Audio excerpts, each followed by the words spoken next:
June 11, 1962. Alcatraz Federal Penitentiary, San Francisco Bay. 9:30 p.m. Lights out. The cell house falls dark. 360 inmates settle into their bunks. Guards begin their rounds. Flashlights sweep across iron bars, pausing on each face. In cells B-150, B-152, and B-154, 3 men lie completely still, eyes open, listening. They have been planning this night for over a year. They have chipped through concrete with a sharpened spoon. They have stitched together 50 raincoats with needle and thread. They have sculpted human heads from soap and painted them the color of skin. They have rehearsed every second of what happens next. Now the moment is here, and somewhere outside these walls, San Francisco Bay is cold, dark, and running fast. At 9:37 p.m., the first man moves. Frank Morris had spent almost his entire life in institutions. Orphaned young, passed between foster homes across the South, he was first arrested at 13. By the time he reached Alcatraz in 1960, he had escaped from one federal facility already. The Bureau of Prisons sent him to the Rock specifically because they believed it would hold him. The Anglin brothers grew up poor in rural Georgia, the 6th and 7th of 13 children.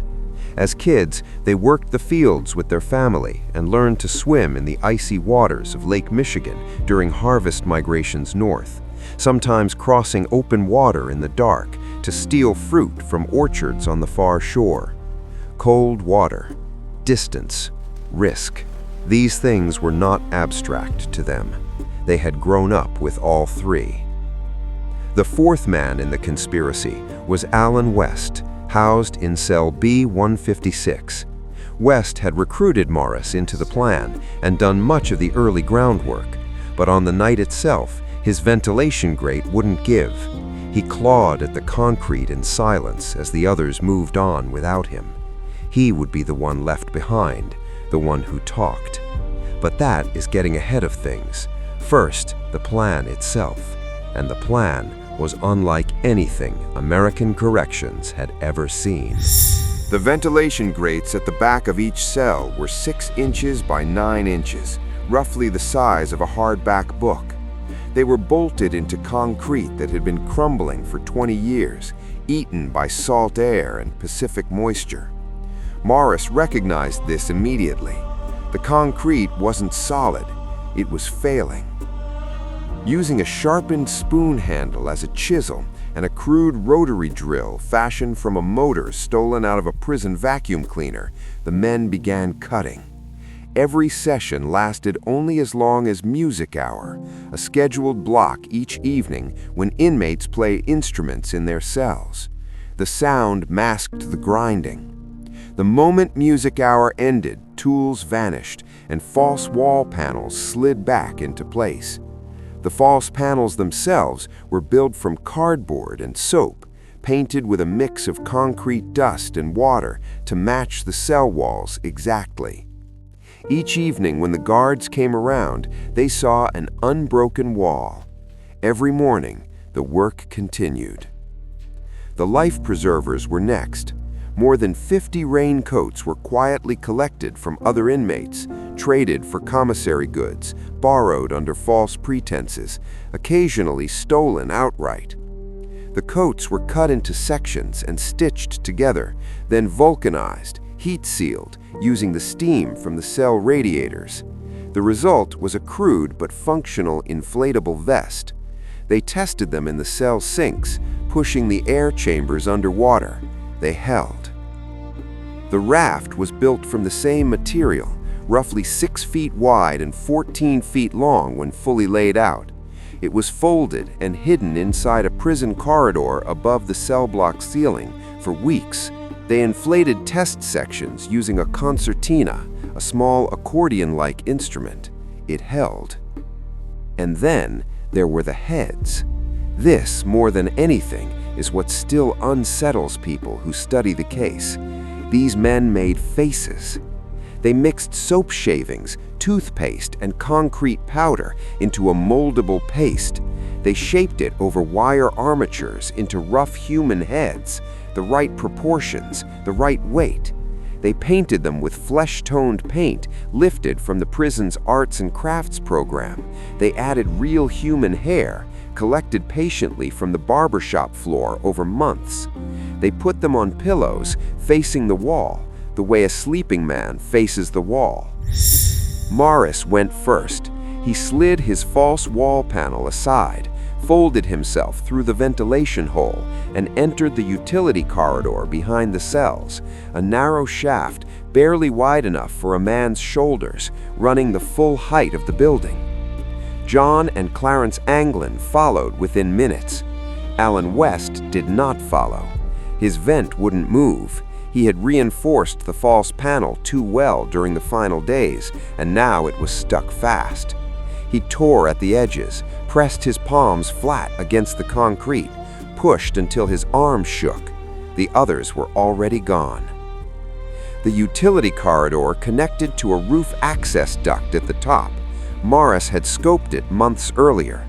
They broke through a ventilation cover, emerged onto the roof of the cell house, and crossed to the north side. Below them, a 50-foot drop to the prison yard.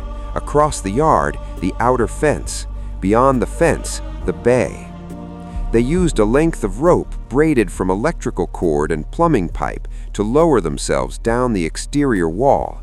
They hit the ground, moved low and fast across the yard, and went over the fence. No alarm, no shout, nothing.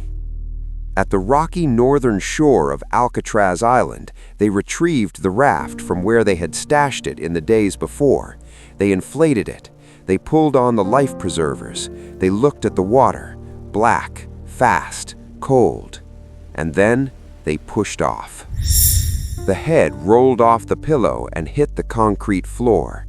At 7:15 a.m. on June 12, 1962, the guard stood in the doorway of cell B152 and looked at a soap face staring up at him from the floor. It took him a moment to process what he was seeing. Then he ran. The FBI arrived within hours. What they found in that utility corridor and on the rooftop was staggering. Not just evidence of an escape, but evidence of a sustained, sophisticated operation conducted entirely under the noses of one of the most surveilled institutions in the country. The rooftop had been used as a workshop, remnants of raft manufacturing, stitched rubber sections, a concertina used as an air pump, wire spools, painted cardboard fragments. In the bay itself, a Coast Guard search turned up a waterproof bag floating near Angel Island, roughly a mile north of Alcatraz. Inside, personal letters and photographs belonging to the Anglin brothers. A homemade paddle was found washed up on Cronkite Beach near the Golden Gate, a partial life preserver deflated and torn. No bodies, no survivors. No trace of 3 men who had been just hours before federal inmates in the most secure prison in America. Alan West, still in his cell, talked immediately. He gave the FBI everything, the full mechanics of the plan, the names, the timeline, the equipment. He had not made it out. He would spend the rest of his sentence on the rock, and he was released in 1967. He died 11 years later, in 1978, still on the outside, still the only one whose fate is certain. The official conclusion, reached by the FBI after 13 years of investigation and formally closed in 1979, was that Morris and the Anglin brothers almost certainly drowned. The bay is hostile. The currents are strong. The water temperature on the night of June 11th was approximately 54 degrees Fahrenheit. Hypothermia would set in within 30 to 60 minutes. Their equipment was crude. But in 2013, a Dutch research team called Compared ran drift simulations using recorded tide and wind data from the night of June 11, 1962. Their models showed something the official investigation had never considered. The currents that night were running north, not out to sea. A raft entering the water near the island's north shore at approximately 11:30 p.m. would have been carried toward the Marin headlands, not into the open Pacific. The Anglin family has insisted for 60 years that the brothers survived. They say they received a letter in 1969 signed by John Anglin stating that all three men had made it and were living under assumed identities. The FBI analyzed the letter and could neither confirm nor rule out its authenticity. In 2018, the San Francisco Police Department received a letter claiming to be from John Anglin. The writer said he was 83 years old, dying of cancer, and willing to turn himself in exchange for medical treatment and a 1-year sentence. The letter was analyzed. DNA was extracted. The results were inconclusive. The writer, whoever they were, never made contact again. The U.S. Marshals Service still carries open fugitive warrants for all three men. Legally, they are alive until proven otherwise.